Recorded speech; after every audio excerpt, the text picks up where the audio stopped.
So if there's a problem, right? Let's say, and you want to stop the print, do it from the web browser, from Okay. Octopi. But there's like a cancel or pause, Yeah. right? You can cancel and then just start over again, right?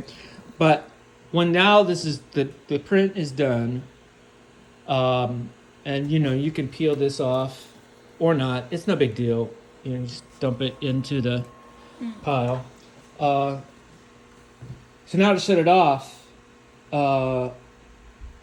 press the settings. Okay.